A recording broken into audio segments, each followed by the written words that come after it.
I have a chat here, the Restream chat, and we'll see Or if you mean the anyone's actual live. chat for the live? Mine's open. Mine's open, but I gotta get rid of the sound. Hello. No, it won't give me that option. I'll mute it over here. Maybe not. No, that's not a good idea. Does anyone see it starting? We're good? Yep. Yep. Okay, we are. All right. David, I'm going to let you take it away. Sure. You're the man with the plan. Well, if anybody's watching, we are going to do, and you're welcome to join. We bid you welcome to join us in the clearing, spiritually and energetically, to get us in a great channel for a great chat, great conversation. And so, of course, anybody watching is invited to join. So I just want to invite everyone just to close their eyes and find centered space. And take 4 deep breaths in through the nose and out through the mouth.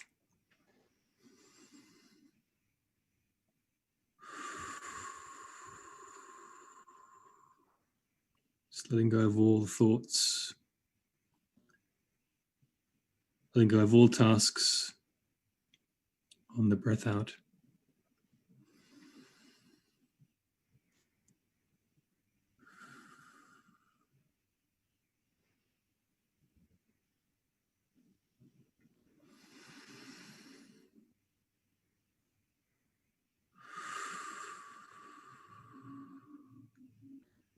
Finding centeredness to the centered channel.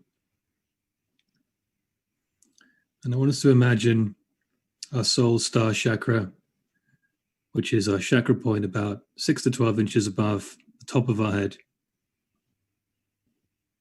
Just brilliant white light, glowing.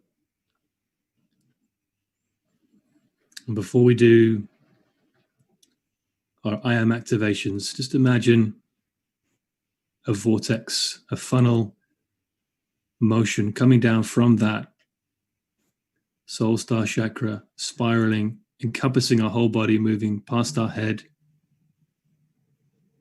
moving over our shoulders, clearing our energy space, activating our central channel, moving down past our hips, over our legs, past our knees, and wrapping around our feet and going straight down, deep into Gaia, anchoring us to her energy, her love, bringing together the divine masculine and divine feminine energies all present here and now present on the planet, creating a sacred union and a unification in us all.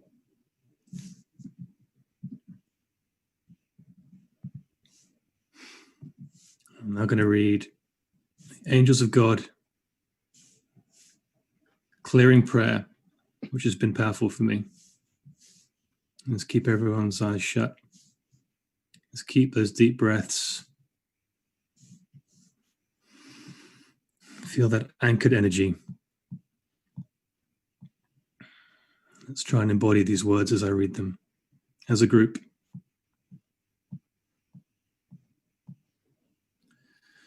Beloved angels of God, beloved masters of wisdom, peace, and love, beloved lady masters of heaven, beloved elder brother Jesus the Christ, beloved mighty Saint Germain, the loved one, beloved heavenly Father and Mother, who are in heaven as on earth. We come before you asking for your heavenly help in all things that we do at this time. We ask for your holy protection always, so that the work we are meant to do in this world will not be disrupted or delayed in any way by the will of any negative interferences, but will proceed with the greatest of ease, peace, blessings, and outcomes. We are grateful for all the good we have been able to do by your grace up until now. And so we come asking at this time for further protection and at all times and in all situations, so that we can continue to serve the will of the divine all, the divine God. We call for round-the-clock protection around our homes and the places that we work, that we eat, and that we play. We call for solid, impenetrable protection around our loved ones at all times as well, that they can never be used as pawns or tools of darkness, which is only ignorance of God's love. Keep us always in the brightest light. Keep us immune to the negative poles of the planet's people or spirits. Keep us joyous in seeing the truth in every situation and free of judgments against our brethren. Keep us always alert to potential dangers coming from any source whatsoever, whether seen or unseen, known or unknown, embodied or disembodied. And may we always have an avenue of escape from danger or mishap whenever necessary. Let us truly be instruments of the divine, seeing clearly what would be the best course of action to take, if any, in every situation that we see. Speak words of wisdom and counsel into our listening ears, and see to it that we are always surrounded by angels of light, protection, wisdom, and love. Let us truly reflect the presence of God on earth as it is in heaven. See to it that our lives are filled with laughter, joy, and love always. And may we be empowered to bring these same blessings into the lives of all those that we contact. Let healings occur in our presence and miracles too. Lord Michael before, Lord Michael behind, Lord Michael to the right, Lord Michael to the left, Lord Michael above, Lord Michael below, Lord Michael, wherever I go. I am, it's love protecting here. I am, it's love protecting here. I am, it's love protecting here. We just keep our eyes closed for a moment. And we will ask for the presence of some sacred energies.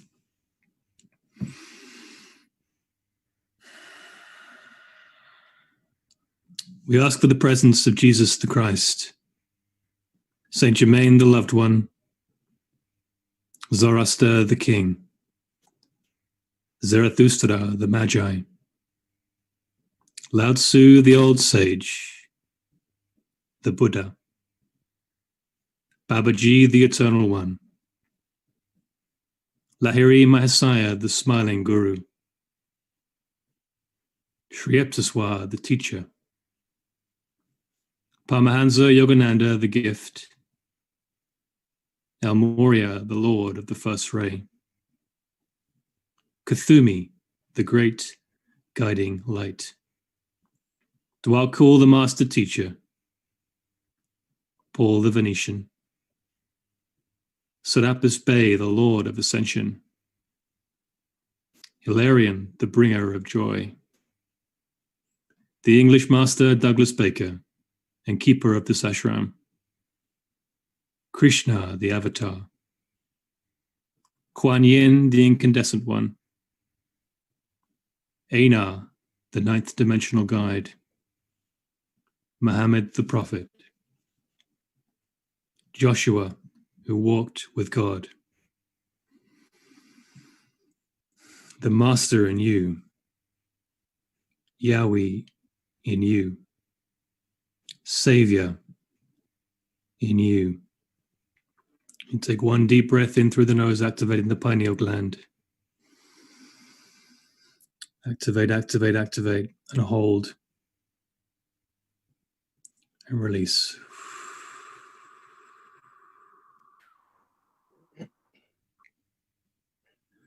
One more deep breath in through the nose, activating the pineal gland. Hold. And release.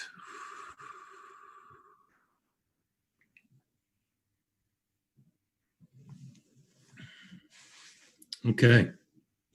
All right. Wow. That Thanks for was tuning in, guys. We'll see you next time. that was powerful, David. That's like an amazing ritual for anyone to be doing on their own. Like, I highly suggest everyone who's here watching that's something you can re-listen to over and over and over again. Wow. I'm still everybody's all quiet. Yeah. Everybody's all in alignment. They're like, ah. That's the challenge, doing a show when the energies come in and you feel it connect and get quiet. But I'm just saying hi in the chat real quick. Oh my gosh. Hi, Dina. Hi, Duke 2020. Wow. So this is so awesome to have all of you guys here in one place. It's just incredible energy, and we have so much to talk about today.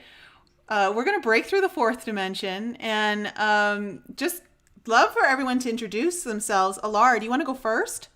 Oh, geez. My name's Alara. I go by Alara of Sirius, but most people just call me Alara. It's kind of weird to put the whole thing on there, except for my Twitter handle.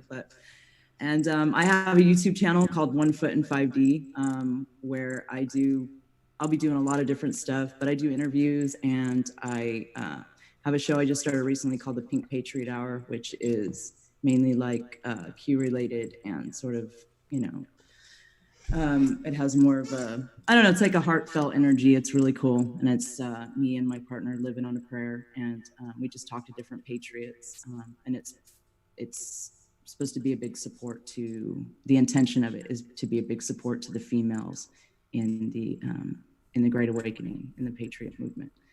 So that's it. That's awesome. It's a great show. And for everyone, I've left all of the links to everyone's YouTube channels and website in the description below. Tyler and Aaron. What's up? What's So up? good to have you guys. Great Thank to be you. here. Yeah. Thank you. Yeah, so I'm Tyler Koala, Aaron Kuhn. I'll let him introduce I'm himself. Aaron Kuhn. No, we obviously, you guys know, I'm sure most of you guys have heard of the podcast, but we both went through our awakening, decided we're going to start a podcast. It all synchronistically happened. And here we are now, just, interviewing amazing people every week, getting to share this journey with everyone and playing our part in this great awakening. It's pretty awesome. And just blessed to be surrounded by all you guys and everyone else in the movement. I could get into who I am, but I'd rather not do that and let Aaron go. Yeah. So my name's Aaron. Yeah. What Tyler just said, we do a podcast called Journey to Truth Podcast. We interview people we've interviewed. We just did Nicole and David actually recently. Laura, we interviewed last summer. Yeah, it's we just kind of started it beginning of 2019 on a desire to just get out there and start doing something in this movement and getting information out there and start like activating people, and it's been a blast, and it's been an incredible journey. Yeah. We're getting told in the live chat to mute our mics if we're not talking. Okay. Just so you know. I don't know if there's some background noise coming through. Wait, I should be doing that to the camera, not the screen, huh? Yeah, I've got mine muted when you guys are talking. I hope I'm not echoing. I don't know why there's an echo. I don't hear it, but anyway. Okay, so Nicole, the Quantum Nutritionist, welcome. You were just recently on my podcast and on David's. Yes, thank you so much for having me. This is awesome. So I call myself a nutritionist, but basically what I do in a nutshell is help people find and maintain both physical and spiritual balance. So my background is in function and nutritional medicine. So we look at the underlying core causes of issues in the physical body with functional medicine testing, but really that's just a foundational layer of getting people to understand their own innate power to heal. So I work with the metaphysical, the mind, body, spirit, emotions to really tune in and tap in and rewire the subconscious brain to help create that alignment in the physical body and the spiritual body as well. So thank you for having me. So good to have you here. And David, the man who brought us all in with prayer. am I supposed to follow these bios? I've not got something slick and fancy prepared. You guys are all amazing. Well, no, I mean... Did you not hear mine? Come on.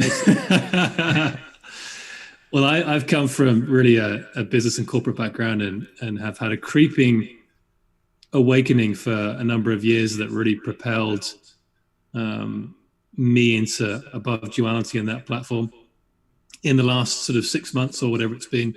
I guess, two or 3 months live on YouTube. And hey, I have felt, as you guys have, and everyone listening to this, most likely that there's something big happening. There's something big coming that seems to level up a little bit every day. It seems to grow. It seems to vibrate us higher in some way. We feel like something's changing. And that sort of grew so big for me that I had to get onto all of these guys here's channels and start to see how they do it professionally, and then sort of burst onto the scene. So that's what I've done, and I just follow in their footsteps with their great work that they've done. And again, as Tyler, you and I talked about, and Aaron as well recently, our goal is not to be the gospel voices of a singular message, but to be part of the choir. And that sounds kind of cute, but it's sort of the way that I know we all see it here. And anything that we can do to bring truth or bring a positive message that helps someone wake up a little bit more, or even gives them comfort, whatever it is, we're blessed to be a blessing. So I feel that way. And with the clearings and the prayers at the beginning, everybody who's a light bearer or in the Great Awakening movement and is on the front line of truth in some way, I just want to bid you encouragement to do these kinds of prayers before you really do anything, before you start your day, and even in the middle and probably at the end. I do that because there's a lot of negative forces that are clinging on for dear life right now. And of course, we know we're shining the floodlights on. They can't, it's going to be a waterfall and they're going to get washed away. But they're going to try everything they can to just steer you off with your thoughts, steer you off with negative influence, and even in some cases, some of us experienced recently, completely destroyed technological operations. But blessed to be here. Nicole Frolic, or FP, as we call you. You should find out what that nickname is, folks. Thank you for bringing us together, and it's a treat to be here. You acted like you didn't have something prepared. Yeah. So what's the first topic? Well, let's jump right into the good stuff. And I kind of want to start with David. We all come up with some topics, and to everyone in the audience, please leave your questions in the chat. We'll answer them if we can get around to them, or if you have any feedback you want to give on some of the topics, your own insight, please share with us. We'll share it here on the channel. But David, you were wanting to talk about the Black Plague and it being like an ET bioweapon released by the Cabal in their early stages. Do enlighten us. I've got no good accurate intel on this, so it's going to be a wing it. I kind of threw that in just to see what you guys would say. But so, I mean, it's just such a big topic anyway. Like, it's not just sort of the Black Plague. So let's maybe go there. Is that I think, and Kiara Windrider and I are about to do a series on this. It's going to be really, I'm just at his lead really, but we're going to be going up to the 5D, but starting in the 3D. Because if you want to understand the 5D modalities, you've got to understand what 3D is, right? Especially for people waking up who are, there's something wrong with the Matrix mentality, right? They're feeling like something's different, and it's all the lens of perception. So when I mentioned that sort of the Black Plague, it ties into sort of a bigger topic, but what you're going to find is, if anybody's watching this and they're really just starting to wake up, is you're going to find that the lens that you've used to perceive the real world, your world, how you live, everything you do day to day is going to be lifted.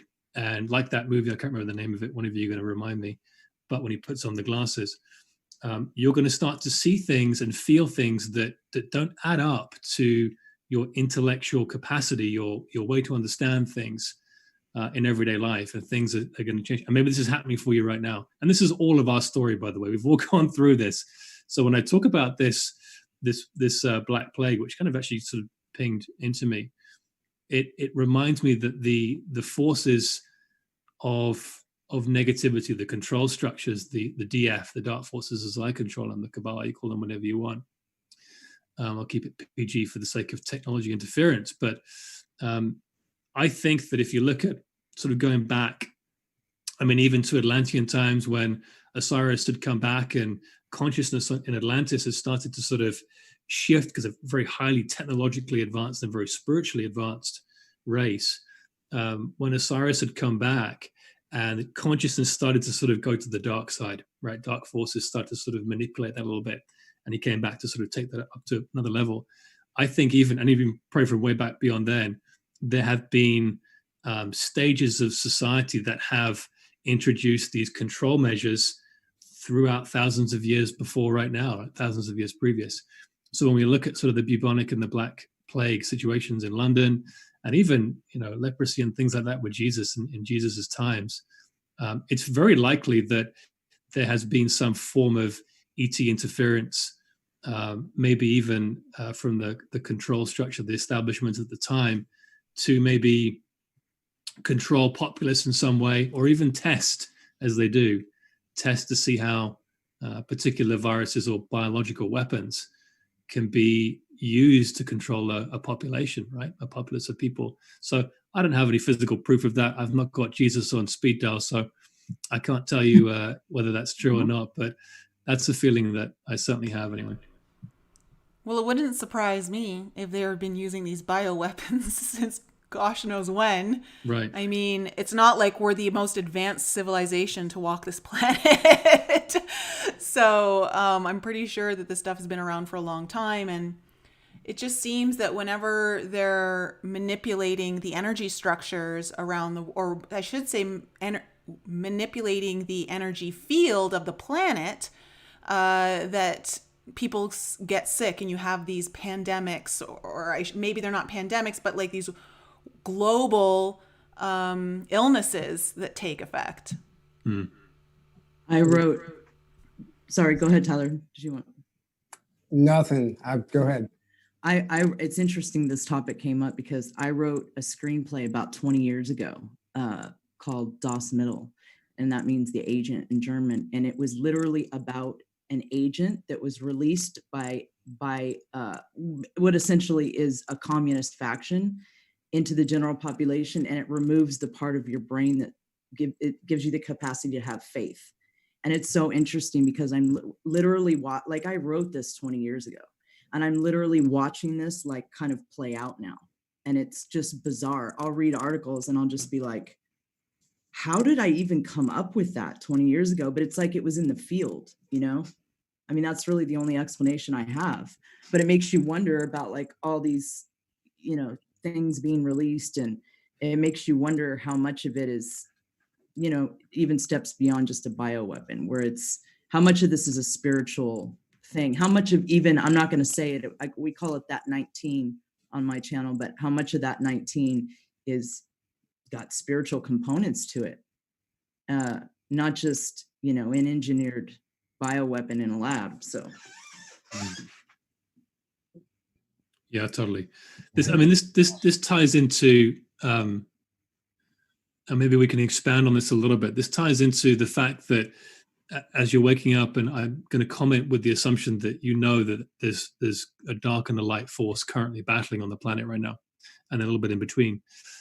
You know that and Nicole James, you can obviously talk to this, is that the human biome, the biology of the human form and everything on Earth at the base level is frequency. And when you start to understand or know this, and your agenda is to control, you can develop with external help all kinds of modalities to control that frequency, tweak it, which of course changes DNA, right? And you and Nicole Frolic had a wonderful show recently talking about the cell structure and how it's affected by frequency, and all kinds of things like that. So I don't know if you want to chime in with that, but that's just, yeah. Yeah, I mean, that's in essence what they're doing. And just in the bigger agenda, I mean, it is a spiritual warfare, but they know they're losing. And they're just, you know, it's like calling out all the stops they have, but the potential is already gone for them to win. But we still have to, you know, anchor that, you know, that type of frequency in and not buy into their agenda, you know, and shift it. But the probability is already there. But that frequency type energy, that number and letter, it really scrambles our brain. It scrambles our brain frequencies. And, we are so attuned to the frequencies of Mother Earth. Like the Schumann resonance, which measures at about like 7.83 hertz, that's the ideal frequency of our brain waves. That's that alpha state, when we're in that channeling state, when we're being creative, that's that optimal state for us. And so when we, that gets thrown off, we go into this high beta state, which is that stress mode. And that creates, all the frequencies in our brain actually are talking to our body at the same time. So those influence our thoughts influence every single cell in the body, which influences the frequency of the DNA. So the DNA is actually vibrating at a certain frequency too. And emotions and stressors, they all affect that frequency at which the DNA vibrates, which then will influence how the DNA actually expresses itself in terms of what genes are being activated, genes for health or genes for disease. And so just like the whole shot movement, we'll say that. I don't know what I can say anymore online. That the DNA that's in those shots are actually manipulating our DNA. They've been doing this for the last few decades at least. And so, avoiding things that are going to create any manipulation of our body is really important. There's great technology coming out now to protect you from, that type of frequency. And so it's important not to go into fear, right? Because we live in duality, light and dark. So whatever the dark comes up with, there's always going to be a force of light that's stronger to counteract that. And so, it's important to stay tuned into that frequency, stay grounded, and attuned to Mother Earth and the frequencies of nature, so we don't tune into that frequency unknowingly, because it's all around us, right? Gosh, in the beginning of this pandemic, it was like in the field so strong. Were you guys feeling it? It's like I had to step back and really, with intention, step out of that, because it was so powerful. But now that it's kind of fading a little bit, people are getting less crazy there. I still see people driving in the car with masks though. So it's not over yet, but yeah, it's going in and connecting to those harmonic frequencies of the earth within yourself to prevent any shift in our structure. Well, I want to touch on that. So, the whole purpose of the power grid that, that's been placed on our planet was to kind of negate those frequencies that you're talking about. Because at one point, we were existing in that frequency all the time. And I know the Bosnian pyramids, beneath the Bosnian pyramids, they've done some research, and there's a frequency down there that it's resonating like Earth used to in the past. And it's still, so once you go down there, allegedly people receive miraculous healings. You just feel better. You're more in tune. It's just really incredible things happen there. And I came into some information just recently talking about how pyramids were actually one of the main reasons for the pyramids were to help Mother Earth receive downloads, just like we receive downloads. And the Great Awakening couldn't happen until Mother Earth started to have her awakening. So the pyramids were placed for her to be able to receive the downloads. And when she got that aha moment, whatever that means for her, that allowed us to be able to go through what we're doing right now. So that might have been the reason behind why we had so many pyramids all over the place. And that frequency you're talking about is what we're trying to get back to.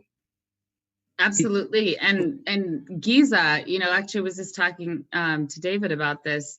The pyramids of Giza are actually sound chambers, right? And they actually emit a sound called infrasound that's below human hearing at like 1.5 hertz, which is also a harmonic of the magnetic field of Mother Earth. So it's bringing that energy and anchoring that energy down to support the magnetic field of the Earth. But yeah, that's awesome.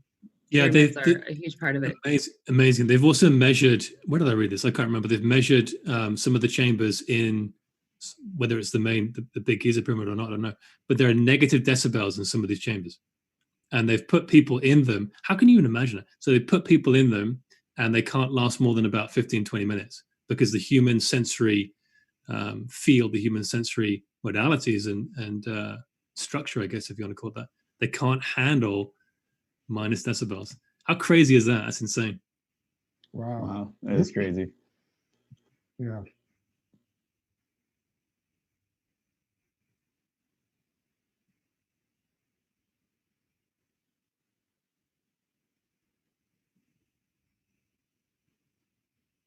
Yeah. Uh, Nicole, did you see that? You guys, I don't know if you saw that. I retweeted it today. The guy redid the song "I Wear My Sunglasses at Night," but he did I wear my mask. And like, dude, I'm telling you, it's I wear my mask, and like you got to see this. Like it's really No, that good. Like it's please funny. sing it for us. No, I Please. yeah, People, I think people really, we're not getting that woke, Tyler. I'll drive everyone out of the room. Not a good idea. people need to understand though, the mask is this the first part of the agenda. It's to Mhm. see what people, see what people will, succumb to. It's, Yeah. And it worked, right? It's a sign of your insane. submission. That's what it Mhm, is. exactly. I mean, this is another component of the vaccination program. Is outside of all the heavy metals and the nanotechnology that's used for control. And I'm not saying that if you do choose to go into the vaccine method of immunology that you're a bad person. I do encourage you to ask some questions on the contents of it, and everyone needs to make their own decision on that. But what was I going with that? This happens about 50 times a day. For heaven's sake. Called having 1 foot in 5D, my friend. Oh, Happens to me all the time. Wait. It was a good one. Right. So it was, hold on. The vaccine program, part of it is to do what? It's to see who's compliant with government regulation. Right. Who is tied in to taking what the government says is true. And if you're a doctor or a nurse in this establishment, we applaud you. We put our hands together and we thank you with blessed thanks for what you're doing. And unfortunately, as some of you and many of you are waking up to realize now, you're in a system that is not geared for you to be the true healers that you are. Anyway, so it's the same with the mask. It's okay. Let's see what percentage of the population is not thinking for themselves. And if that's you and you're watching this, we're not hammering on you. We're not throwing this at you, but we just do ask that you start to question and question again some of the things that are being presented to you with the facts and the information. Because if you do that, you will start to come up with answers that are very different to what is being presented to you in mainstream narratives. And one of the things I was talking about, we had a call with India, with Kiara the other day, and I was telling him this. Someone had asked me this on a radio show. I said, David, what's the biggest thing that's come out of the pandemic for you? And what's the biggest thing? It's kind of a big question. And I said, to be honest, it's revealed to me the lack of high quality questioning skills of people's ability to question in a really powerful way, because life leads and follows in the direction of your questions. Always. I've always lived by that. It's always been true.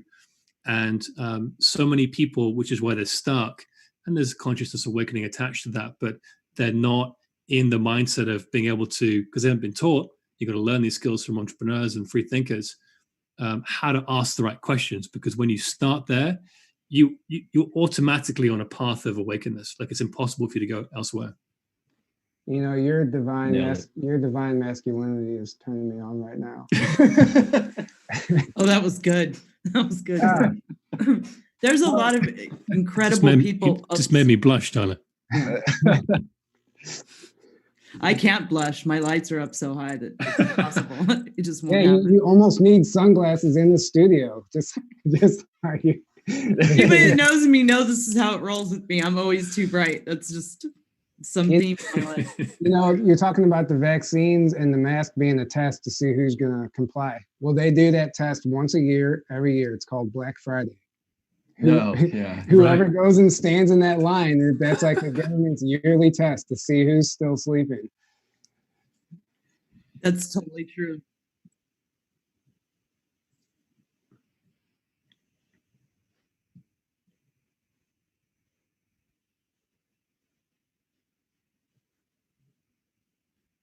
Yeah, a good point. Totally. Yeah, I didn't think about that. Yeah. Well, it's also it's if you look at all the things they're telling us to do, wear a mask, isolate yourself, social distance, stay inside. It's all the wrong advice. It's all the things that are going to make you less healthy and Right. weaken your immune system and not even protect you from the virus at all. And Yeah, vitamin D is one of the most powerful things to actually create when you have an infection. It actually creates natural like antivirals for the body to heal it faster. Exactly. Yeah. But they're telling everyone to stay inside where you're not getting Nick. Yeah. vitamin. I mean, Next- the Go ahead. other interesting thing too, sorry, I didn't mean to cut you off. You're fine. Is what people don't realize is we actually have like 385 trillion viruses in our body right now. It's called the human virome, and it interacts with 100 trillion like of our bacteria. So we're actually more living viruses and bacteria than we are human cells. And they actually, we work symbiotically with them, and we need them in order to survive. We evolve with these viruses. There's 10 to the 31 viruses on this planet. So what are we going to do for every viruses that comes up? We're going to create a shot for it. I mean, it's just, when you look at it from just a common sense perspective, it absolutely makes no sense. You know, and then throw in all the other junk they put in it. It's crazy. And I really think the ultimate agenda is to, you know, when I look, I have a night sky app, and now it freaks me out because every time I look at it, right, you see the planets and the constellations. All I see now is Starlink satellites. Like I can't even enjoy looking at the stars anymore. And that's only like a drop in the bucket to what they're planning on putting up there. So I think they know that their grid has been blessed a couple of years, and that Gaia is ascending, this new grid is forming, and this is their last ditch effort to keep us connected and to reestablish their grid. And they're using it with the satellites, with the EMF technology here, and connecting us with the nanotechnology and the shots. Yeah, they're trying to assimilate us into the Borg. They're trying to, you can see what they're doing. If you really dig into all of it, between the spraying and the chemtrailing and which are nanoparticulates. And if you really go down that whole AI rabbit hole, like, it's obvious what's going on. And then you got the whole Skynet aspect of, like, it's crazy. And the people that are unaware, awareness is key, because the people that are unaware, that's the ones that are susceptible to it. When you're aware of it and you're combating it with in different ways, through diet, exercise, prayer, meditation, water consumption, there's a million different ways you can combat it. But, and you're aware of it, it's like you can almost fight it. You can counter it, but if you're not aware, you can't counter it. It's, I don't know, you guys have something to add on that that's a little more. Go on. I was just saying, that's just the basics of the programming. I mean, once you're aware, they can no longer control you. So that's just to put it simply. That's all you just need to be aware. And it's not that easy, but you'll get there if you start just start with the basics. Just start changing your diet. Just do little small things, and you'll start raising your frequency, and things will just come into your awareness by themselves. You won't even have to look for it. The next step will just present itself. You know what, too? Gratitude, you guys, is huge. Like, being in a state of gratitude all the time and serving others. Like, that's how it started for me after I woke up. I don't know about you guys, but I just started, like, opening doors for people and just trying to live a life of service and love. And it's like, it's amazing how things just began to manifest around me. Like, and I think that, like, it's not given enough credit, the attitude of gratitude thing. Like, the attitude, like, gratitude is the 0 point field. It's how you switch timelines. It's how you jump timelines. I think I'm going to be echoing every time I talk. I don't know. I've tried a couple different things to fix it. Can you guys in the chat let me know if I'm still echoing when I talk? But I think I've at least fixed it so that you guys won't hear an echo when these guys talk. Maybe I'm just not supposed to talk tonight. I'm just going to host. But I wanted to, like, maybe we could get into the topic of family relationships and how challenging it can be when you're awakening to maintain family relationships as well as perhaps heal. Yeah, well, that's something we can all relate with. I mean, man, I think that is what's holding a lot of people back. if you really want to become the powerful being that you're meant to be, you have to have a conversation with the person who's holding you back. And most of the time it's a spouse or a parent or just some type of family member most of the time. And going through this awakening, you're afraid of that confrontation and you don't want to have that conversation. So you run from it. And then you turn into this fake person when you're around your family. You just kind of go into this autopilot mode. Well, you want their approval as well. Yeah. So what do? You talk about your job, you talk about the weather, or whatever, you just, and you need to have that conversation so you can be yourself around them. Because if you can't be yourself everywhere you go, then, what's the point? You're not going anywhere. So let me just chime in here. One of the biggest, okay, I'm not going to word this. One of the biggest frequency stealers, one of the biggest vibration, one of the biggest balance, if you want to call it that in more of a layman's term, stealers of people is their ability to navigate human relationships. And in my life, just sort of my lab, I sort of built teams across the world in different formats, some small, some big, and some have been mine, and some I've been invited to be part of. And one of the biggest things for me was to learn by getting around some people who've got first-class skills in relationship navigation, right? Learning how to serve and add value to people, learning how to maintain your state through interactions when that other person could be going off at Hurricane Katrina pace and vibration, and they're violating your energy, right? They're violating your space. We've all been there. And one of the best books, and I want to equip people with this, that changed my life, was Boundaries. Now, it has got quite a strong Christian theme in it, which is fine. But if you're not Christian, then just be aware of that and just integrate it accordingly. But what the Boundaries book does is so let me step back a second. There are going to be topics that I'll sidestep again. There's a difference between blood family and soul family. It's a big difference, guys. It's a big difference. Now, can they be related? Yeah, they can. But if you're feeling the pull to gravitate more towards soul family versus blood family, that's totally normal. I've done that. So many people have done that. And that's not to alienate people that you love and not to leave things unchecked if you feel that's the right thing to do. But just to be aware of that separation. But to step back in, there are going to be things that, let's say you don't do that you do not sync with in subjects with people. Trump, I mentioned that name and people go nuts. My mom goes crazy with it. And that's okay. That's all right. But you're going to have to establish what those key contention points are with someone that are affecting your vibration. And if you can't come to coherence, if you can't come to an understanding, what you're going to have to do is draw a ring fence, draw a boundary around those topics. Maybe it's money, maybe it's a spouse, maybe it's Trump, doesn't matter. But if you can't agree, what you're going to have to do is, and this book will really help you with this, has helped me a ton by failing forward over and over again, quite drastically, in fact. And I won't spare you the gory details, but is it allows you to create not a wall, because a wall creates a blockage of energy, right? Potentially. Boundary creates a fence around you or around the topic, and it says, hey, you can come and look at the gate, you can stand at the gate and look in the garden, but you can't come in unless you have my permission to enter the garden and talk about this topic. And to set that boundary up can be very, very challenging sometimes.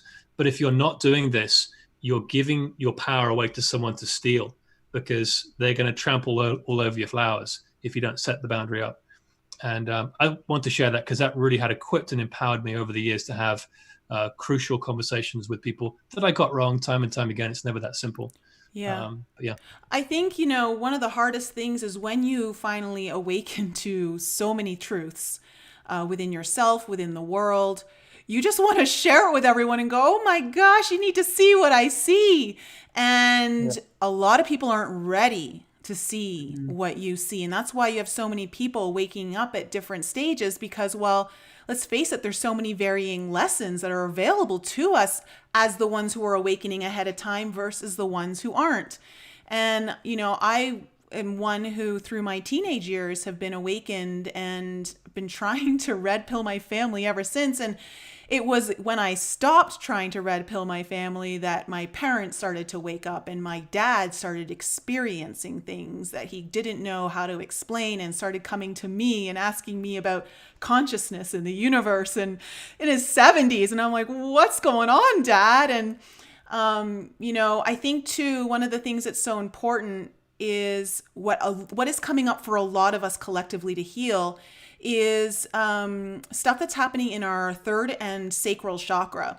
And that's about our abundance and feeling supported and knowing what our identity is, who we are.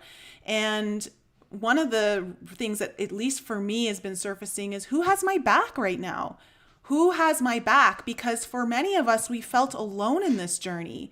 And I mean, you guys all know this, and anyone who's on my newsletter knows this, but I didn't talk about it in my last video because it happened after I recorded. But my dad sent me a text the next morning after my last video and just basically said he'd seen some of my Facebook posts on the COVID-19 masks and all that kind of stuff. And he just wanted to let me know that he supported me 100% and he had my back and to keep fighting the good fight and that he loves me so much. I can't tell you the tears that instantly came to my eyes when that happened and just melted my heart. And, he's 74. And my dad and I have had a hard relationship my whole life. It's been like push-pull the whole time, Sometimes we're great. Sometimes we're like completely disconnected. And I think the most important thing is to, when you're honoring yourself, you need to honor where your family members are as well, and to not have them try to be where you already are. Yeah. Exactly.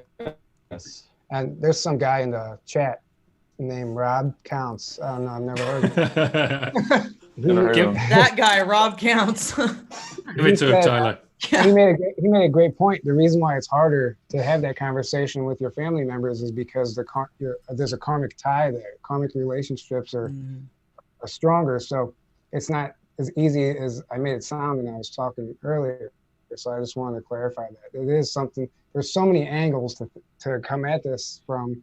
It's really hard to grasp what you need to do. That's why we need to be doing this so that people can, tune in and get some advice. This is go on, Nicole, sorry. Just really quickly, on that point, it's really important to also understand on that karmic relationship that we're also doing a lot of clearing on our ancestral lines. And when you're clearing ancestral lines with your family, they're feeling shit. They don't even know what they're feeling. You're removing stuff from the ancestral line when you're doing your own healing and DNA clearing that's affecting them, and it's starting to spin them up, and they don't even know why. So it's almost like it's kicking dust up. They don't know what it is, and so they're just having these reactionary reactions, I guess, to it all. Right. And this is so when you're entering into these interactions, and I want to just talk about the questions. My first initial point is that you got to kind of enter into that interaction on the quantum ledge, right? You've got to step back and ask the question if you want to red pill someone, or if you really want to go into us. Because when you start, we don't realize the gravity of this. When you start growing consciously, when you start going up layers, or any level of personal growth, anybody that's around you that's not growing and that's not in that ascent, it literally, and not in a sort of an aggressive way, it shines a spotlight down on them that they're not growing. And they'll try and it scares them, and they'll try and pull you back down. We've all experienced it with personal growth. And spiritual growth is a whole nother frequency, right? Although they're intertwined.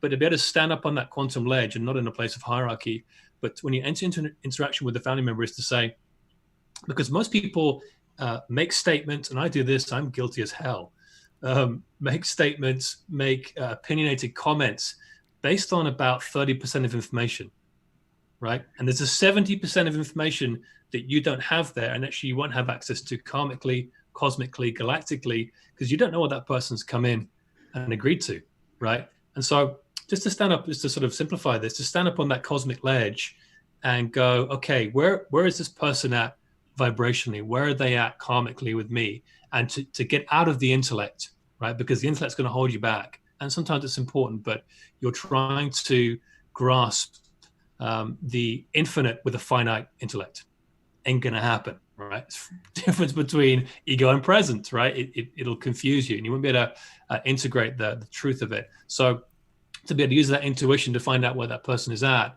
before you start having a certain gravity of conversations, which will allow you to have more of a smooth through flow of dialogue, and you won't sort of when you wanted to go in and just give maybe a little sliver of a red pill, you won't get into ego and throw the jar of pills at them, which I know I have done several times. But anyway. Yeah. Well, I think it's important to have, that, and I love that analogy you talked about, David, because it's like, that's what I would call loving detachment.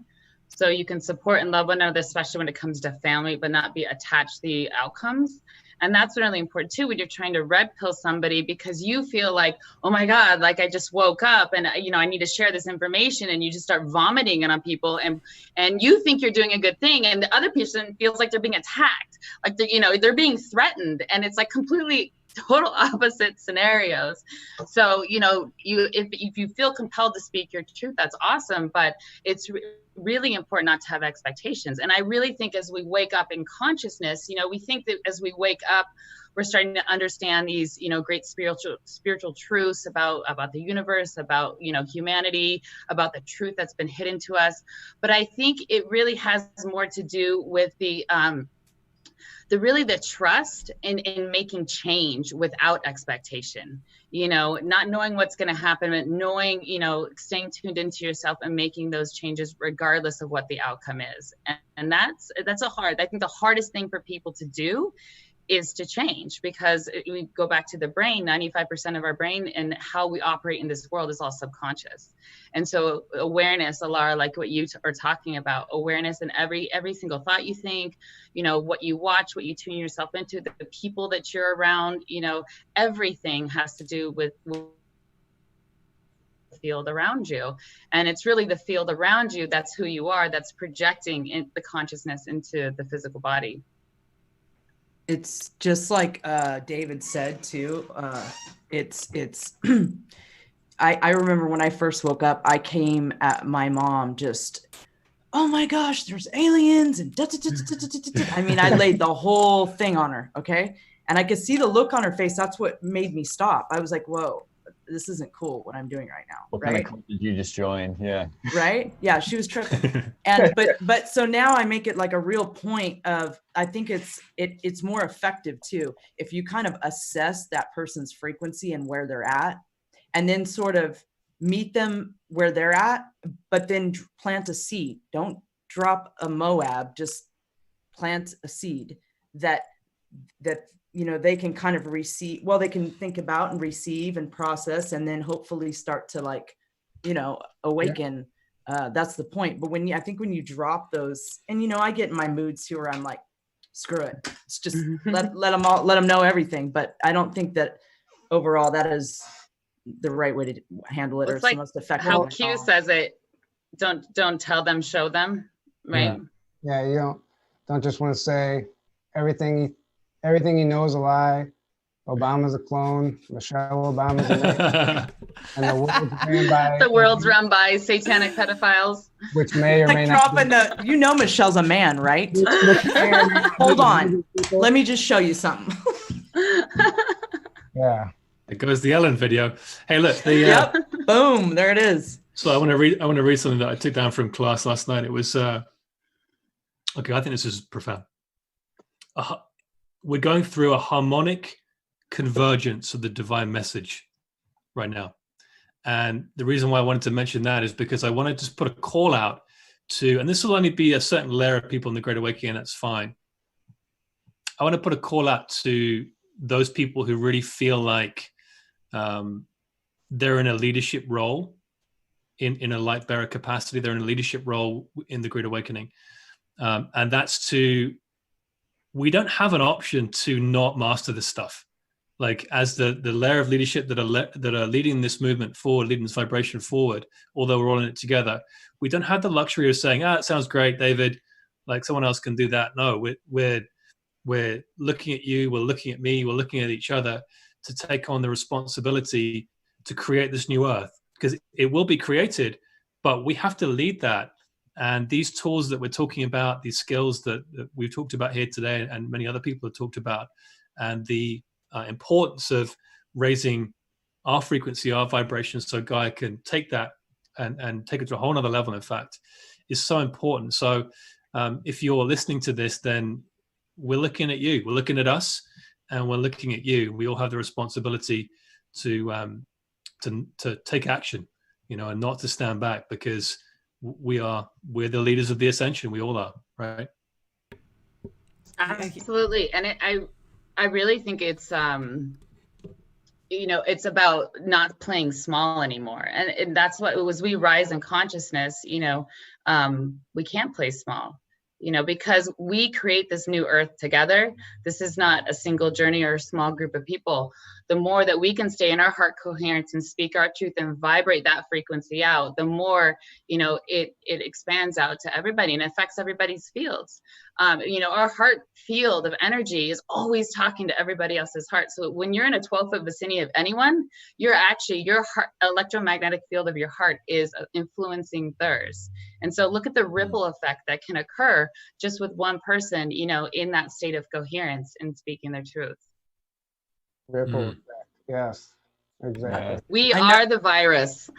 I notice like when I'm out of alignment, it's like a wave. It's not just me and I'm feeling crappy that day. Like it goes out from me, and like everybody around me starts to act crappy too. And I'm like, oh, this is too much. And that makes me forces me to look at myself and, do the work and get myself back in alignment, because it's so unpleasant having, watching your own vibration affect the reflection. Yes. It's just too much. My kids will do that to me. It's like, oh my God. Yeah. I need to shift, because they're going crazy. Laura just said in the chat that she loves what you're saying, Dave, and she needs to stand up. I can't be muzzled any longer. Go big or go home, or get big to get home. Ooh, get big to get home. I think it's so true. When we talk about timeline creation, we are currently in creating a liberation timeline, which means you need to liberate your voice, you need to liberate your body, you need to liberate your entire self in how you show up authentically, which means every little thought, word you speak, and action you take should be in the name of liberation and authenticity, so that we can create this timeline. And that means getting bigger, not smaller, like you were saying, Nicole. Mm. Yeah, and to get off the high horse and get on the high road. Yeah, man. Get off the high horse and get on the high road. And that's when you talk about God, I just had a complete brain separation again. Go on. Welcome to High Vibe Hollywood. I was gonna say, at least we know it's in there, Dave. But that's the wrong music. That's not Hollywood. I don't know what the Hollywood. I don't know what's in there. I was gonna touch on controlling your thoughts. Yeah. There you go. Well, and part of that is not losing your thought mid-sentence, Dave. So. Teach me. No, it's something that I struggle with tremendously.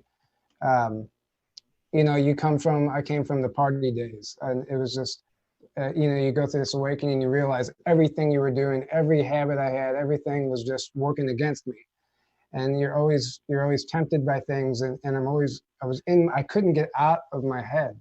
And I started watching videos and this and that, and I started to realize that, these thoughts might not be mine.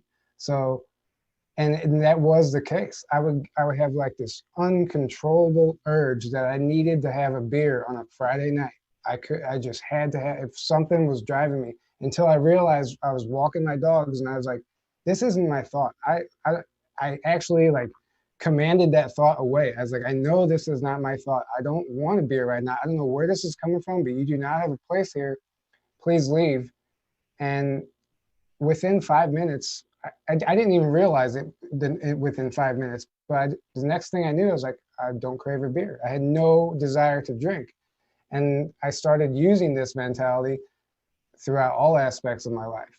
And just learning how to know when a thought is yours and when a thought isn't yours, and having something readily available, some type of weapon or tool to combat that. Once you're aware that, okay, I'm not thinking this. I don't want to do this. I don't want the cheeseburger. I don't want to go hang out with that old toxic friend. You know, why am I being drawn there? Because it's part of the old programming that's still trying to come back. So it's always good to have something that you can go to, whatever it is.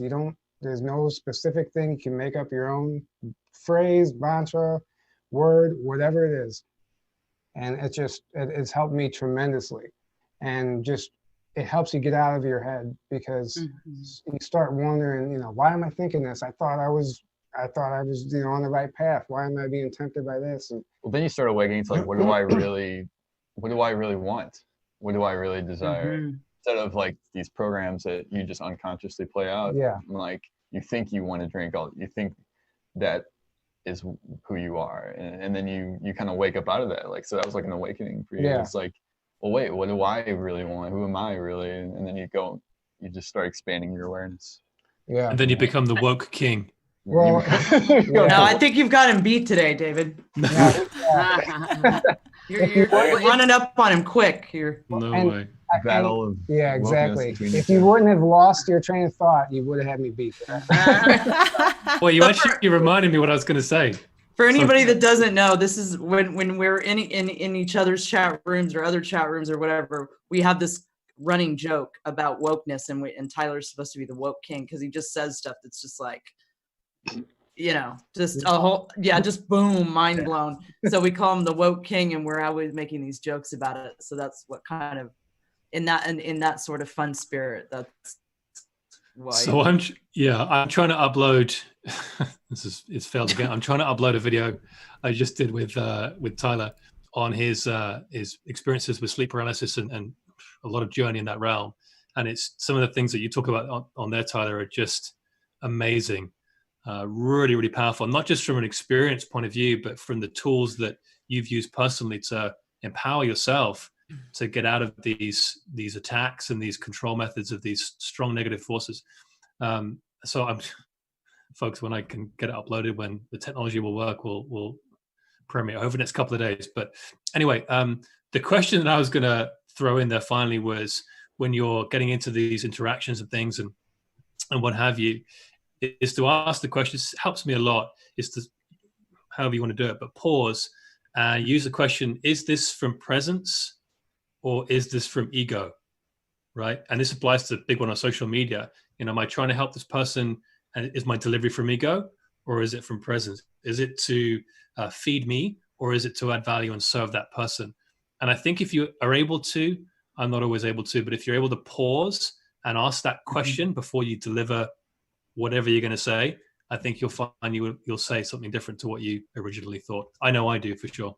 Yeah, and yeah, exactly. Absolutely. And something I just remembered I wanted to say while I was talking about the thoughts is, one of the realizations I had was that I would also be tempted to go back to my old ways when the weather would get warm and I would drive through an old neighborhood and I would think about those old memories, and it would just, I would want to recreate that. So I would start craving that stuff and want to go hang out with those people again. And I started thinking about it. I was like, it's almost like a past life. It's like, that's not me anymore, but I'm remembering like that past life. And that was how I started even breaking it all down in my head. Like, why am I thinking this and whatever? And then I realized, whenever we're at conferences and we connect with all of the people at the conference that we've never met, it's that same exact thing, except we're having that feeling because we're having that feeling from an actual past life. It's like we're almost reminiscing from a past life whenever we get together with these our soul family, I guess. So it's just, I don't know, it's just something I kind of put together on my own. I don't know if there's anything to it, but that's the way I feel about it. I'll never forget meeting Tyler. That's like a golden memory for me. For like, it's just, I'll just never forget it. Like wasn't that an incredible time we had? Like I don't know, we had so much fun. It's hard to even put it into words, but it was just such a special trip. And I met so many special, amazing people, and it felt good to meet all these people who understood and what I was going through and the process that I was going through, and they didn't judge me. And they were just these loving souls, and it was like a reunion, just like you're talking about. It was like I met these people I already knew that were my family, and there's like there's just an instant connection and an instant love that's almost indescribable. It's that feeling you get when you start reminiscing about the past. You know, we're doing that, but we're subconsciously doing that when we're around each other. Well, I think it's an activation too. You Yeah. know, it really, you feel the amplification right. of your frequency when you come back together. Yeah. As you meet more and more members of your soul family. I think you're totally right about that. Isn't it funny to think about that? We probably sat around a campfire in the 15th dimension 7 million years ago going, hey guys, in 7 million years, we're all going to come down to this place called Earth, and we're not going to remember it. And we're going to start communicating to each other through podcasts. And we're going to start rising up and meeting at conferences. Yeah. That's funny. And having woke battles via Twitter. That's so funny. Oh my gosh. You know, I think too, planning all this. It's important when you're, you know, just to kind of cap off this, you know, understanding what's my thoughts, what aren't my thoughts, what's the program, what might be manipulation, is also, like, since we're talking about past lives and connections, is to know that when we're because you're coming in here, I believe that this lifetime for many of us is about healing really deep wounded cycles that need to end in this lifetime. And what you're experiencing as you're going through a lot of this is the emotional upheaval of timelines past bleeding into this one, so that you're currently feeling not just the emotions of the moment that you're physically experiencing here in 3D, but the emotions of all past timelines bleeding through at the same time, which can be very overwhelming for many of us. And it can kind of make you feel a little psychotic. I know that there have been times where I've felt really upset and sad about something that I didn't think I would be that upset about. And I started to really understand and tune into past lives would start appearing in my third eye of what was coming through, whether it was the origin past life or ones that got me to this point. So there's also that to kind of keep in mind when you're going through these difficult moments, is to know that there's bleed through happening on the emotional field in these timelines. Nicole, can you talk about, just real quick, if that's reaching someone, how can they get past life readings and how can they find out about it? I mean, past life readings, there's soul readings. Well, there's obviously a lot of people to go to. I know, like me personally, I use my Akashic reader, who's I'm doing the podcast with after this. And she's incredible. She's really helped me, but I've also had, you know, this is what happens when you have all of these incredible connections like we do here and everyone in the chat, is that everyone starts to awaken and they start to see things. I've actually gotten information from clients. I've gotten information from people that I've just met.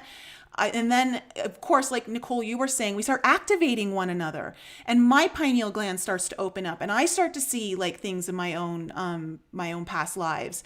And I think the biggest thing is important is to trust what you're starting to see and let that really come through. But if you're kind of really new and you don't know where to start, like kind of booking like Akashic reading sessions or things like that with people that support, like who are well respected within the community. I will say this, no matter who you go to, never give your power away. If something doesn't resonate, don't take it on. Yeah. That's a great point, because, well, you don't want to send somebody to go have a past life regression or an Akashic reading if they're not ready for it. And I actually, part of my awakening was I met a Reiki healer, and through these Reiki sessions, I think that started activating something within me. But you kind of have to slowly be eased into it. So start off with maybe some Reiki, some energy healing. You have to get yourself in alignment. You can't just jump straight into the past life stuff. Or, you know, you might not even be able to understand how to get into that meditative state to have a quality reading. Because if you don't know how to silence your mind, you can go see a hypnotist, you can go be regressed, but it won't really have the effect as it could if you had some experience. This is a really important point, Tyler, and well said. Really, really important. There was someone who asked a question in class last night about this, actually, about going to have a reading or a past life reading or understanding about past lives. And I know that Jeff Dunphy, who teaches his courses, is a great friend of mine. He he's amazing. He just said, quite often it's not necessary. Yeah. Like, because you'll hear it sort of thrown out there. You'll see the people talking about it in chats like this, and you'll go, oh, you know what? I'm going to go and have a part. If it's not anchored to a particular purpose, or if you don't really feel pulled to try and understand something deeply, don't go do it. Because like you just said, Tyler, it'll throw you into it won't serve you. It won't serve your ascension. And anyway, yeah, you can go down an endless rabbit hole of past lives. I mean, how many past lives have we had, right? And I think right now, Earth is ascending. We're ascending so fast. It's not necessary. I mean, if you're called to do it, absolutely go do it, especially if you have, something you want to work on with a healer. But I really don't think it's necessary. I think the emotions are coming up like crazy. We're clearing karma from Mother Earth too. And it's important, to really start to become the master of our own emotions and realize we are not our emotions. It's just telling us, it's like a guiding post telling us where we're at in the moment and allowing us the opportunity to shift our energy. And I've been kind of on this roller coaster through this pandemic. There's times I feel great and sometimes I'm just depressed, throughout the day. And it's like, okay, I can really sink into that depression, or I can just, let it flow through me and let it be what it is, not try to, run and find relief from it, right? Because as human beings, we want to, if something doesn't feel comfortable, we want to run from it. But if you can sit with that uncomfortable emotion and have a dialogue with your body, what does anxiety feel like in my body? Okay, it feels like fear. What does fear feel like in my body? Oh, I'm afraid, the unknown. And just keep talking yourself through that. In a matter of minutes, you'll come to a place of neutrality or actually transcend it into a positive emotion. But those emotions have frequencies, and we can't all just be like, oh, just think positive all the time. Everything's gonna be great, because we can't jump from fear to love, right? It's a big jump. So sometimes we just have to step back, right? That pause in that moment, Tyler, that you talked about, that's consciousness, right? That's where we expand our consciousness and step back and be the observer of the thought rather than being attached to the thought. Because if we are aware of the thought, then we're not the thought. Right? Who is behind the thought, right? That's called metacognition. And when we can step back and be that neutral observer, and not be so attached to it, we're just going to keep in that harmonic alignment that we need to stay in. And if we veer off track, we'll know how to get back quickly. Well said. Yeah. I think you're absolutely right, because it can be something that people really get caught up in is, oh, I want to know about this past life and that past life. First and foremost, your most important life is this one right here and now, because this is where you're going to make shit happen that you didn't make in all those other past lives. But I think it's kind of cool to sometimes have the context of why you're feeling what you're maybe feeling or going through, and put context around some of the cycles you're repeating to heal. But beyond that, I don't really see the point of remembering just to remember. Yeah, it's all about it's all circumstantial. It's all about the individual. Some people, it might be their mission to remember their past lives because they need it down. They're getting a download or they're being activated, but they can't do it until they remember something or whatever. Everyone's on their own, really. But like you said, don't just go do it to do it.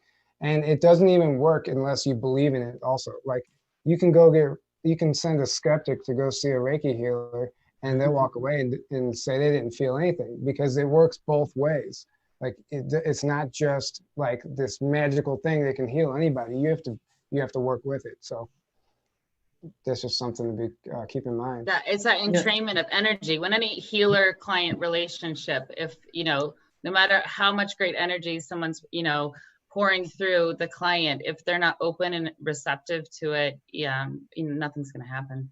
Yeah, it's just like you said, it's an endless rabbit hole that it's not serving you right now in the present, and it's just not. I mean, in my experience, but like Tyler said, do whatever you think is to your benefit, is part of your path and necessary for you. So. And you'll know just because it will present itself. That's the thing. Everybody, when I first learned about finding your mission, I was so damn confused. I wanted to know what my mission was so bad, and I had no idea. And I tried so hard. I tried meditating, and I ended up just getting lost, and I was totally lost. And until, like Nicole, you said, as soon as you stopped trying to red pill your parents, they started waking up. As soon as you stop trying so hard, that's when you're trying too hard, nothing happens. Yeah. And that goes with anything in life, relationships, whatever.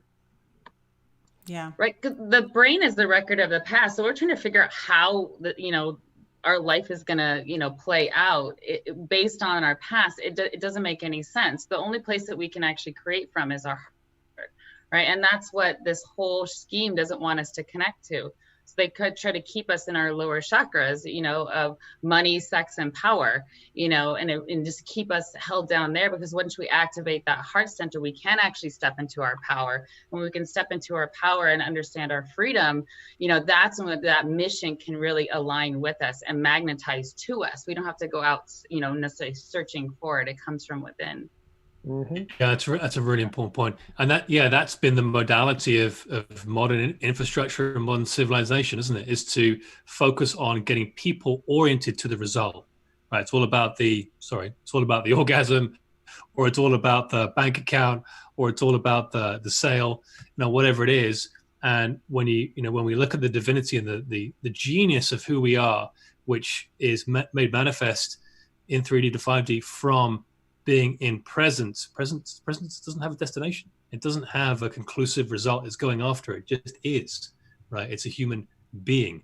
It's not the human doing. And these results are not necessarily bad to a degree, but if you're held to if your self-worth is held to these results, then you will go, as I have, you will go on this roller coaster ride. And that's what presence does. It clears out all of the need to get involved with these conclusive, goal type scenarios, and allows you to just be. And it's incredibly freeing. And we can only do that. Go ahead. Sorry. No, it's okay. And we can only do that when we slow down. The only way you can do that is when you slow down. Because if you don't, you get caught into the. I mean, how many times do guys, you go and shave, and or gals, you go into the bathroom, come out 3 hours later, I don't know how you do it, but you're thinking about 3,000 things as soon as you get in front of the mirror, and you're like, what? No, just to get out of that, get into presence and focus on the task at hand. And you can only do that by slowing down. You have to consciously do it. I was so miserable when I lived that way. I remember it. I was not a happy person. Now it takes nothing, and I'm happy anyways. Mm-hmm. Yeah. There's perpetual state of want and desire and need, hunger. Yeah. You always got to get that next thing. You're always focused on that next Never item, enough. that next, all bad. It's all bad. Speaking of looking in the mirror, a few years back, I came across this video that was claiming that you can see yourself disappear in the mirror if you stare long enough, and it broke down exactly what you do. So I tried it. Holy shit, it'll trip you out.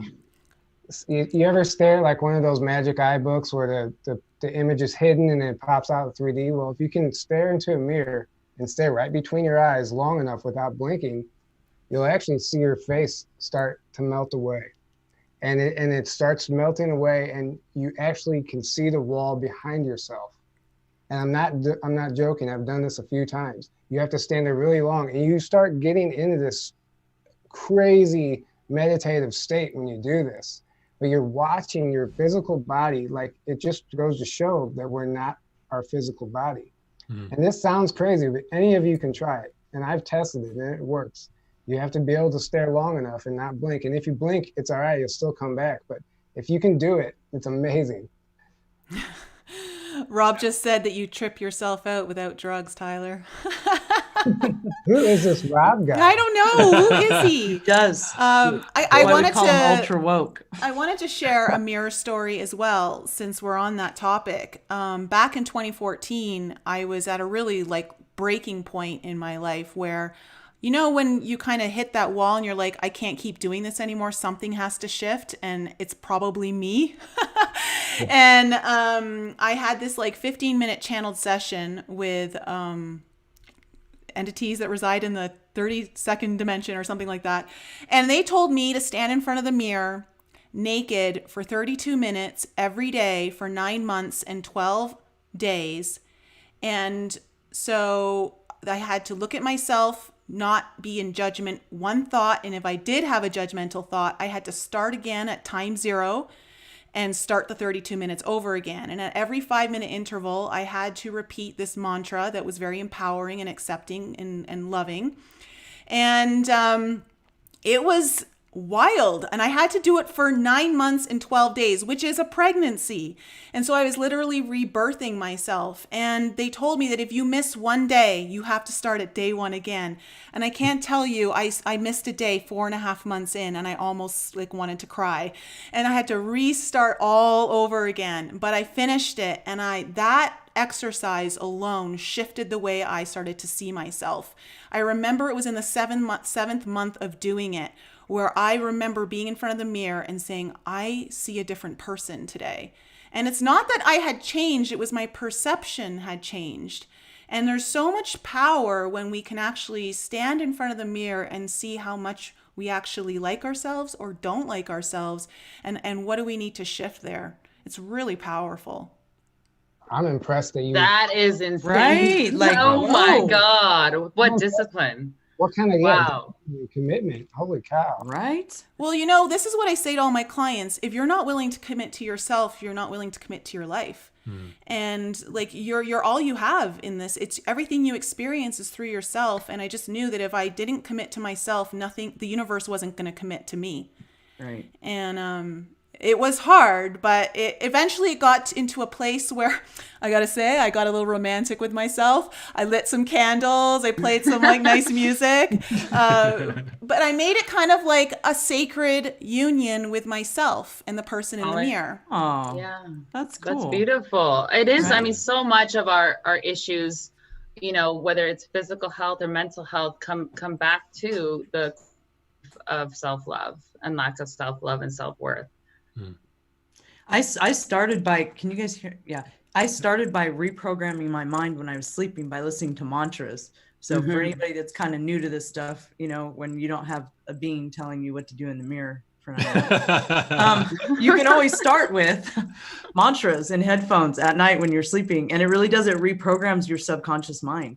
And it has benefits that are amazing. And it kind of gets you on that level of starting to realize that this is just programming. You just gotta clean it out. And, you gotta reset the system. You just gotta, that's really all needed.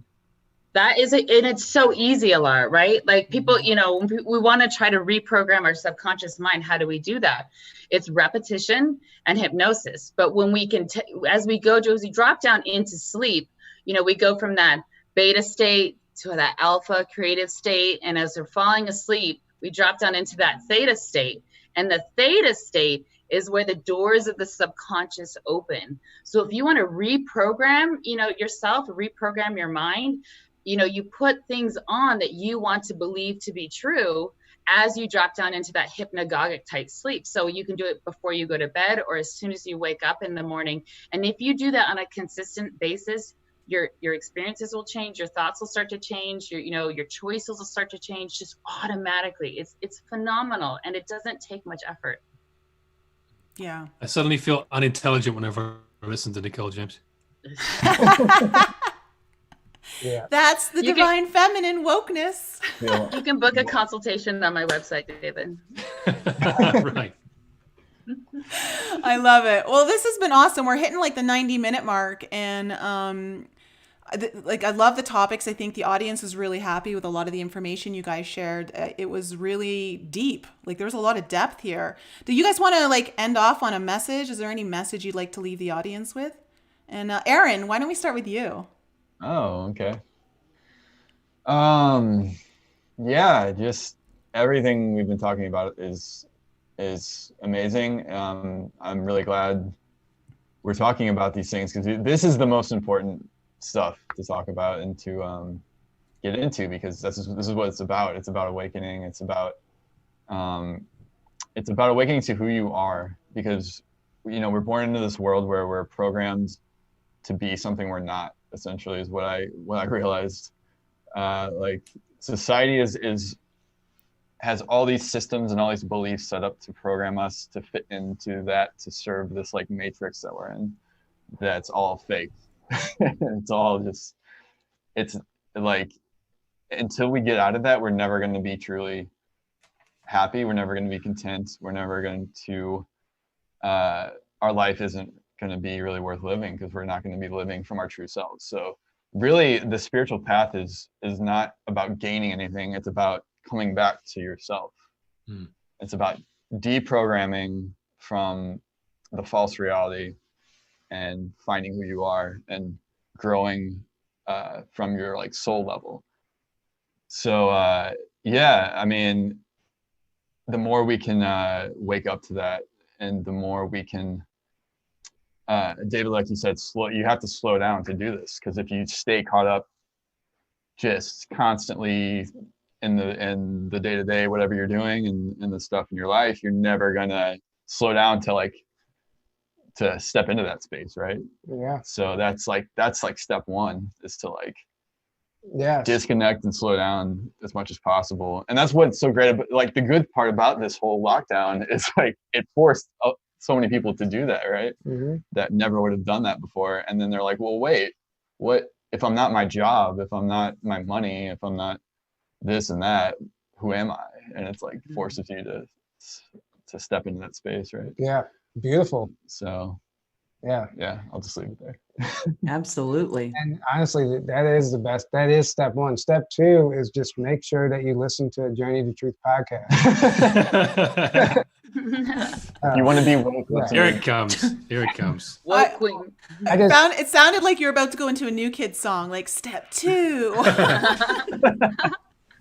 Journey to wokeness. Yeah. Journey to wokeness. Changing the name. That's the new name. No, I wanted to say, just to add, talking about slowing down, something that helps me a lot is conscious breathing. Something we forget how powerful our breath can be. And it's amazing. Just trying to relax. If you're all worked up or you get triggered, just stopping the deep breath in and out. That's easy. But what you can do is imagine, like if you have a headache, you can breathe away your headache. I've actually had a cold coming on, and it's all mental. You can breathe in, imagine like light and oxygen, breathing it into your veins, into your blood, and breathing out those toxins, and consciously focusing on the part of your body that's sick, or if you're getting sick or whatever. This works with diseases too and stuff. It's not going to heal you, but if you do that, it can start helping you get on that mindset, like I don't have this ailment anymore. So conscious breathing just helps in so many levels, and we always forget that you can do it. Like, man, I have a headache, I need some medicine. No, just stop, breathe in that oxygen, breathe in that light, imagine that light, and then imagine that replacing the toxins, and breathe out those toxins. Relax those muscles, and it can just change your whole day like that. So That's awesome. It's a great tool to have whenever you're just getting caught up in the moment. It's such an important tool, and it's so easy to use. We just often forget about it. It's so simple, right? Nicole, what about you? Yeah, I love the breath work. The breath is your connection to spirit. And yeah, it's amazing the effects it can actually have on your nervous system. As our nervous systems have been hijacked so much by so many things, that something as simple as breathing can have a profound effect. So thank you, Tyler. I guess what I would like to tell the audience is, remember, as souls, we chose to be here at this time. And we knew this was not going to be an easy task to come down here and to go through this process, of awakening. And so, give yourself some credit. It's not easy. But also, it's really important during this transition to really create a routine for yourself where you can just completely disassociate from the outside world. And whether that is in meditation or walking in nature. I mean, I literally have my clients make a list, like, if this is my toolbox, in case I feel out of alignment, these are the things that I'm going to do. But I think it starts off, first thing in the morning when you wake up, I like to ask myself 2 questions. How am I going to serve myself today? And how am I going to serve humanity? Instead of what do we typically, all the thoughts come in of what we have to do for the day, and the stressors and the memories of, what we shouldn't have done yesterday or what we should have done yesterday. And it just sets your day right. So you can ask yourself those 2 questions and then create your day. I mean, this is the thing. Our minds are so powerful. So as we're visualizing what we want to happen, our brain does not know the difference between what that is what actually is happening, or what we're just visualizing in our head. And so the more we can think greater than how we feel, the more connections that are going to be made in our brain to actually allow that to manifest in our lives. So it's like bringing that future reality that we want, into that present moment with a clear intention, and that positive emotion, and focusing on that every day. It doesn't need to take a lot of time, but that constant reminder of that presence within the self. That's beautiful. Thank you. David? Why do I have to follow that? That was divine. A couple of closing thoughts, guys. Well, and I'm going to sort of pick up from a couple of my notes from last night, actually, and it will dovetail from what wonderful Nicole was saying. That it's really, really, really good. And that's that. Maybe coming back to my questions is that right now our ego, in many, many respects, and I'm no different to any of this or anyone, is keeping you from your divinity. And the question that I want to continually try and ask myself, because if you get around some of these teachings of some of these masters over the years, and people that have kind of sat at the feet of these masters, or even masters who sat at the feet of their masters, right? As Serapis Bey talks about, he's a god, but he's got 7 trillion gods above him, and he's happy to be there because he's got them to rely on, right?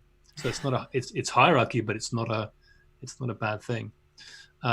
And is to ask yourself the question is, if you're just sort of finding your way in the Great Awakening right now, is how can I contribute to the ascension of the divine plan, right? What can I do to contribute to the divine message, the divine motion and journey that humanity is going right now? And I think when you start to ask a question like that, you will start to get to places into presence, and that will develop a filter for you to then act, right? And I think that's just something that the big thing that I'm doing right now is really being able to get quiet and to ask that question. And maybe you can ask in meditation, when you go into a meditative state, get in some of those states that Nicole was talking about, those theta states all around there, and start to ask, source I am, source presence, God, whatever you want to call that, how can I be of use to the divine plan? Use me for this great awakening movement. And that's something that I'm trying to get more intense with, I think. So I think that's probably my closing message. That's awesome. You and your notes, always coming prepared. Could I be my A game with you? Oh, and Alara. Yes. Well, I think everybody had really awesome things to say. So really, and Nicole kind of touched on this a little bit, but like connecting with the planet, like people don't realize that we're electromagnetic and we need to ground and stuff. Like, people don't realize this, and it can really bring you back into alignment when stuff is just going crazy around you, or we have so much stuff coming at us with frequencies and all that. Just to take a walk in nature, go connect with the animals, and go connect with the planet, and get away from the madness. And it was very easy for me to do that in Hawaii, but I really got to focus to do it here, and see the beauty around me. And so I just think that that's super important. And so important to stay connected to the planet by going outdoors. I think for me, it's just to all of you out there, don't be afraid of the darkness. Don't hate the darkness. Don't fight the darkness. The darkness is our teacher. It's within all of us. It's probably our greatest teacher. And for all of those who are involved in massive corruption out there, Obama, and anyone else, thank you for giving us the opportunity to find our truth in a place where we have to fight for acceptance and authenticity, and to rise above it and have one of the greatest lessons that humanity's ever faced, to completely embrace this entire situation from a place of love. And we get to integrate all of those higher dimensions that we're all from into this current planet and time. And so don't be afraid of it. Embrace it. Love it. Learn from it. It doesn't mean you have to agree with it, but you can still embrace it and work with it. as much as we can be blinded by the darkness, we can also be blinded by the light. And by fighting something, we're continuing to stay in the reality of duality. So let it all go. And remember, it's just a game anyways. We're all just here having fun in this playground called Earth. Exactly. And Nicole, Amen. I wanted to say thank you for hosting this event with us. This has been wonderful, and thank you to everybody in the chat for being here and hanging out with us and supporting us. And thank you to everyone. Thank you. Yeah. Wonderful. Yeah, It's been a pleasure. And to everyone who's out there, you just catching us now, all of the links to everyone here is in the description below, all their YouTube channels, their websites. And in about 20 minutes, I'll be going live on Enlighten Up with Rebecca Barfoot, and she's taking us into Inner Earth, and we're getting channeled messages from the ascended reptilian race. So I hope to see you there. Yeah, that looks Wow. amazing, by the way. That's amazing. Yeah, everybody's links. So let's see if we can do this. Yeah. Listen to Enlighten Up podcast to realize that you need to get above duality on your journey to truth, to put 1 foot in 5D, to reach the quantum nutritional level. Quantum nutrition. To reach the quantum nutritionist in you. Yeah, there you Yes, there you Tyler go. drops the comedy bombs. He drops them. Oh, Just that's boom. awesome. Yeah. That was good. Right? Oh my Quantum gosh. alchemist. Oh, so much. Well, okay, awesome, everyone. Have a great